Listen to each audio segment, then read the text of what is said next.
Hello प्यारे बच्चों, कैसे हैं आप। तो बच्चों, आज की वीडियो में हम कक्षा 5वीं की पुस्तक रिमझिम का पहला पाठ राख की रस्सी पढ़ने वाले हैं। तो चलिए पहले मैं आपको राख की रस्सी की कहानी सुनाती हूँ। राख की रस्सी तिब्बत की एक लोक कथा है। इसमें लोनपोगार नामक व्यक्ति हैं जो वहां के तिब्बत के 32वें राजा के मंत्री हैं। तो लोनपोगार बहुत ही समझदार, चालाक और हाजिर जवाब व्यक्ति थे। अपनी समझदारी और चतुराई से सबको खुश कर देते थे, सबका मुंह बंद कर देते थे। लेकिन जब उनका बेटा बड़ा हुआ तो उनको थोड़ी चिंता होने लगी। क्यों चिंता हुई? क्योंकि उनका बेटा बहुत भोला था, दुनियादारी की चतुराई को नहीं समझता था। तो लोनपोगार जो थे वो बहुत चिंतित रहने लगे। अब उन्होंने सोचा कि क्या किया जाए। तो उन्होंने अपने मन में एक विचार बनाया और अपने बेटे को 100 भेड़े देकर शहर में भेजा और कहा, इन 100 भेड़ों पर 100 जौ के बोरे लेकर ही आना। अब लड़का शहर चला गया। अब वो चिंतित था, वो बेचारा एक जगह पर बैठ गया। उसको समझ नहीं आ रहा था क्या करे, क्योंकि उसके पास तो जौ के बोरे खरीदने के लिए पैसे भी नहीं थे। तभी वहां पर एक लड़की आती है और लड़की पूछती है, क्या हुआ? लोनपोगार का बेटा सारी बात बता देता है। तो लड़की कहती है, इसमें क्या समस्या है, इसका हल मैं कर देती हूँ। उसने क्या किया, भेड़ों के बाल उतारे, उनको बाजार में बेचा और जौ के 100 बोरे खरीदकर लड़के को दिए और लड़का अपने घर चला गया। जब लड़का घर गया और उसने अपने पिता को बताया तो पिता ज्यादा खुश नहीं हुए। अगली बार उन्होंने फिर से उसको शहर भेजा और कहा, मुझे तुम्हारी पिछली बार जो तुमने किया था, बाल उतार कर बेच दिए थे, वो मुझे बिल्कुल पसंद नहीं आया था। अब की बार फिर से जौ के 100 बोरे लेकर आओ। अब लड़का फिर से चला गया। फिर से वह वही जगह पर जाकर बैठा जहां पहले बैठा था। तो अब लड़की फिर से आई। अब लड़की ने फिर से पूछा, क्या हुआ? लड़के ने सारी बात बता दी। लड़की ने अब कहा कि अब की बार हम भेड़ों के सींग काट लेते हैं, और सींग काट के उसने बाजार में बेच दिए और 100 बोरे खरीदे और उसके बेटे को देकर बेच दिया। अब लोनपोगार के पास जब बेटा पहुंचा तो लोनपोगार तो हैरान रह गए। अब उन्होंने कहा, अच्छा उस लड़की को कहो मुझे 9 हाथ लंबी राख की रस्सी बनाकर दे दे। लड़के ने लड़की को यह बात कह दी, है संदेशा दे दिया। लड़की भी बहुत समझदार थी। उसने कहा, मैं रस्सी बना तो दूंगी, लेकिन तुम्हारे पिता को वह गले में पहननी होगी। अब लोनपोगार तो सोचते थे कि मैं समझदार चतुर हूँ। उन्होंने कहा, ठीक है, मैं पहन लूंगा, क्योंकि ऐसी रस्सी बननी संभव ही नहीं है, जब बनेगी नहीं तो पहनूं कैसे। अब लड़की ने यह शर्त मंजूर कर ली। लड़की ने 9 हाथ लंबी रस्सी ली, एक पत्थर पर उसको रखा और उसको जला दिया। अब जब वो रस्सी जल गई तो जलने के बाद रस्सी की जगह बच गई राख। तो राख जो थी वो 9 हाथ लंबी रस्सी की शेप में आ गई। तो अब लड़की उस सिल समेत उस पत्थर को उठाकर ले गई लोनपोगार के पास और कहा, लीजिए इसको पहनिए। तो लोनपोगार समझ गए कि लड़की तो बहुत समझदार है और लोनपोगार की सारी चतुराई धरी रह गई। तभी लोनपोगार ने अपने बेटे की शादी का प्रस्ताव लड़की के सामने रखा। लड़की ने भी हाँ कह दी और दोनों की खुशी खुशी धूमधाम से शादी हो गई। तो बच्चों, ये है पाठ राख की रस्सी। चलिए हम इसको अच्छे से पढ़कर समझते हैं। तो पाठ का नाम है राख की रस्सी, जो कि एक लोक कथा है तिब्बत से। इसके मुख्य पात्र हैं लोनपोगार का बेटा और एक लड़की। ये वर्ल्ड का मैप है, इसमें ये इंडिया है और ये है बच्चों तिब्बत। इंडिया के साथ नेपाल और नेपाल के साथ जो है वो तिब्बत है, जिसकी लोक कथा हम पढ़ने वाले हैं। तो चलिए पाठ राख की रस्सी को पढ़कर समझते हैं। लोनपोगार तिब्बत के 32वें राजा सोनगवसेन गापो के मंत्री थे। वे अपनी चालाकी और हाजिर जवाबी के लिए दूर दूर तक मशहूर थे। तो जो लोनपोगार थे वो तिब्बत के 32वें राजा सोनगवसेन के मंत्री थे और अपनी चालाकी मतलब चतुराई और हाजिर जवाबी यानी उत्तर देने में बड़े होशियार थे। दूर दूर तक वो बहुत प्रसिद्ध थे। कोई उनके सामने टिकता न था। चैन से जिंदगी चल रही थी, मतलब वो सबको तुरंत जवाब दे देते थे और आराम से जीवन व्यतीत हो रहा था। मगर जब से उनका बेटा बड़ा हुआ था, उनके लिए चिंता का विषय बना हुआ था। अब उनका जब बेटा बड़ा हुआ तो उनको बहुत फिक्र हुई। क्यों हुई? कारण यह था कि वह बहुत भोला था। होशियारी उसे छूकर भी नहीं गई थी। लोनपोगार ने सोचा, मेरा बेटा बहुत सीधा साधा है, मेरे बाद इसका काम कैसे चलेगा। एक दिन लोनपोगार ने अपने बेटे को 100 भेड़ें देते हुए कहा, तुम इन्हें लेकर शहर जाओ, मगर इन्हें मारना या बेचना नहीं, इन्हें वापस लाना 100 जौ के बोरों के साथ, वरना मैं तुम्हें घर में नहीं घुसने दूंगा। इसके बाद उन्होंने बेटे को शहर की तरफ रवाना कर दिया। लोनपोगार का बेटा शहर पहुंच गया, मगर इतने बोरे जौ खरीदने के लिए उसके पास रुपए ही कहाँ थे। वह इस समस्या पर सोचने विचारने के लिए सड़क किनारे बैठ गया, मगर कोई हल उसकी समझ में नहीं आ रहा था, क्योंकि वह तो बहुत भोला था। वह बहुत दुखी था। तभी एक लड़की उसके सामने आ खड़ी हुई। क्या बात है, तुम इतने दुखी क्यों हो? लोनपोगार के बेटे ने अपना हाल कह सुनाया। इसमें इतना दुखी होने वाली कोई बात नहीं, मैं इसका हल निकाल देती हूँ।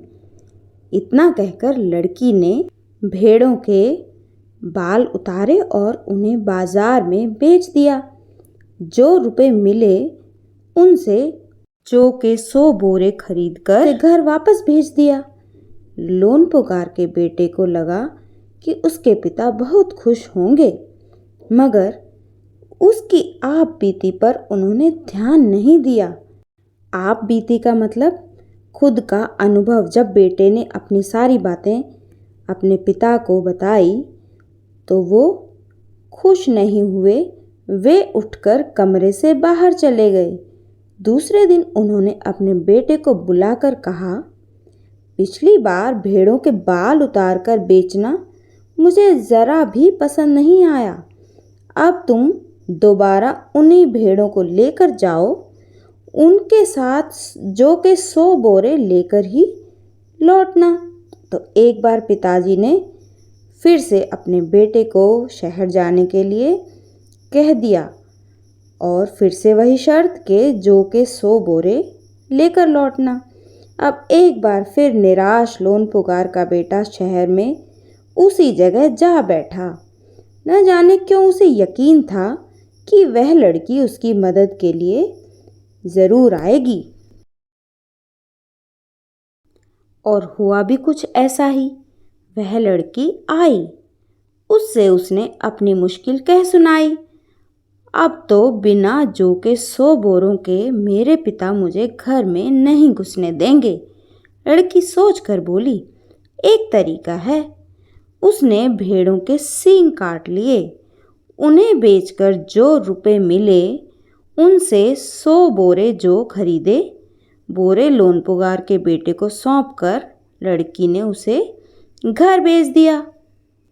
तो लड़की ने पिछली बार जो है भेड़ों के बाल काटे थे और उन्हें बेचकर बोरे खरीदे, और अब की बार लड़की ने सींग काट लिए, उन्हें बेचा और जो पैसे मिले उनसे जौ के 100 बोरे खरीदे और लोनपोगार के बेटे को दे दिए। तो इस तरह लड़की ने लोनपोगार के बेटे की मदद की। अब आगे क्या हुआ, चलिए देखते हैं। भेड़े और जौ के बोरे पिता के हवाले करते हुए लोनपोगार का बेटा खुश था।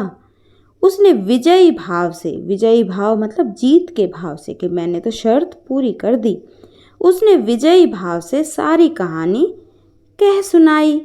सुनकर लोनपोगार बोले, उस लड़की से कहो कि हमें 9 हाथ लंबी राख की रस्सी बनाकर दे। उनके बेटे ने लड़की के पास जाकर पिता का संदेश दोहरा दिया। तो पिताजी ने जो संदेश समाचार दिया था वो लोनपोगार के बेटे ने उस लड़की को दे दिया। लड़की ने एक शर्त रखी, मैं रस्सी बना तो दूंगी मगर तुम्हारे पिता को वह गले में पहननी होगी। लोनपोगार ने सोचा ऐसी रस्सी बनाना ही असंभव है, मतलब नामुमकिन है, इसलिए लड़की की शर्त मंजूर कर ली।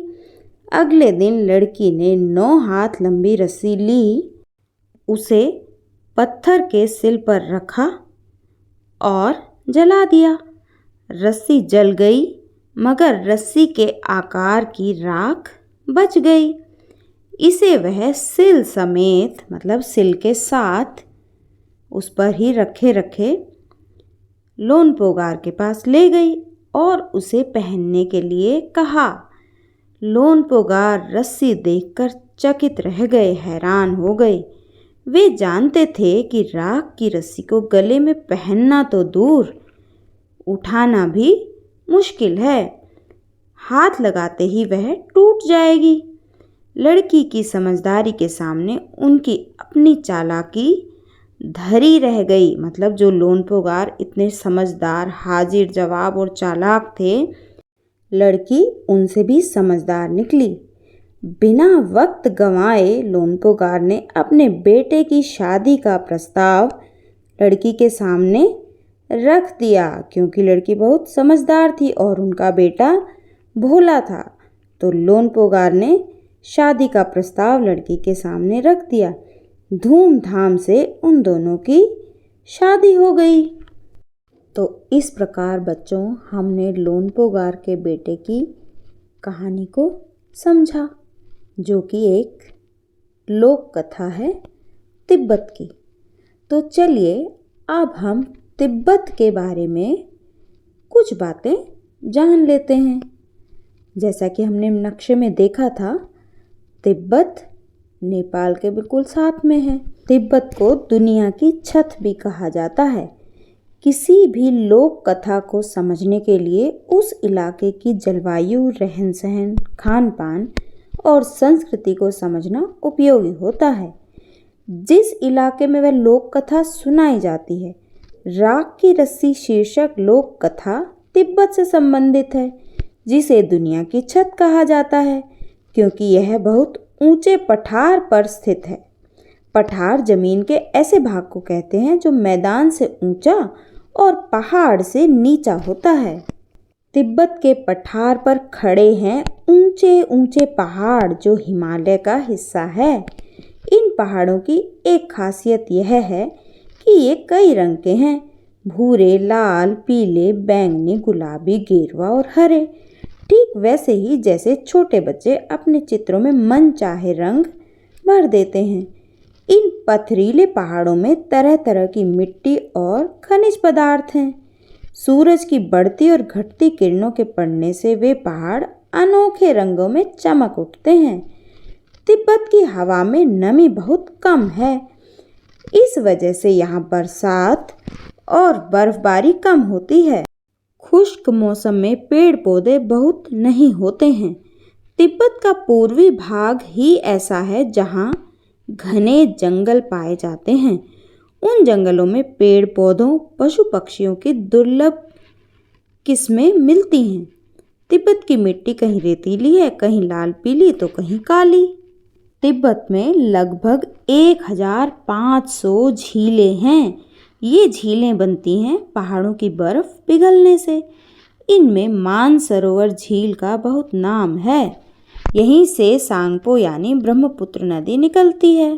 काफ़ी ऊंचाई पर बसा होने के कारण तिब्बत बहुत ठंडा प्रदेश है। यहाँ की सर्दी का हाल मत पूछो। ऐसा लगता है जैसे किसी ने फ्रिज में डाल दिया हो और ऊपर से तेज ठंडी हवा चल रही हो। इसलिए वहाँ के लोग हमेशा भारी भरकम गर्म कपड़े पहने रहते हैं। तिब्बती लोगों की घर बनाने की कारीगरी अनोखी है। यहाँ लकड़ी के बने हुए बहुमंजिला घर हैं। लोग अब पत्थर, मिट्टी और सीमेंट के घर भी बनाने लगे हैं। खिड़कियाँ भी अधिक बनाई जाती हैं ताकि सूर्य की ढेर सारी रोशनी घर के अंदर जा सके। भूकंप से बचाव के लिए दीवारें अंदर की ओर थोड़ा झुकी होती हैं। तिब्बत का सबसे बड़ा शहर है ल्हासा। 3650 मीटर की ऊंचाई पर स्थित होने के कारण यह दुनिया का सबसे ऊंचा शहर माना जाता है। कपड़ों तथा खाने पीने के लिए यहाँ का बाजार बहुत प्रसिद्ध है। ल्हासा को तिब्बतियों का दिल माना जाता है। तो इस प्रकार हमने अपना पहला पाठ राख की रस्सी बच्चों समझ लिया है। अगले पाठ में, अगली क्लास में हम इसके क्वेश्चन आंसर्स सॉल्व करेंगे। तब तक आपको पाठ को ध्यान से पढ़ना है और समझना है। अपना ध्यान रखिएगा। मिलते हैं अगली क्लास में। Bye bye, take care.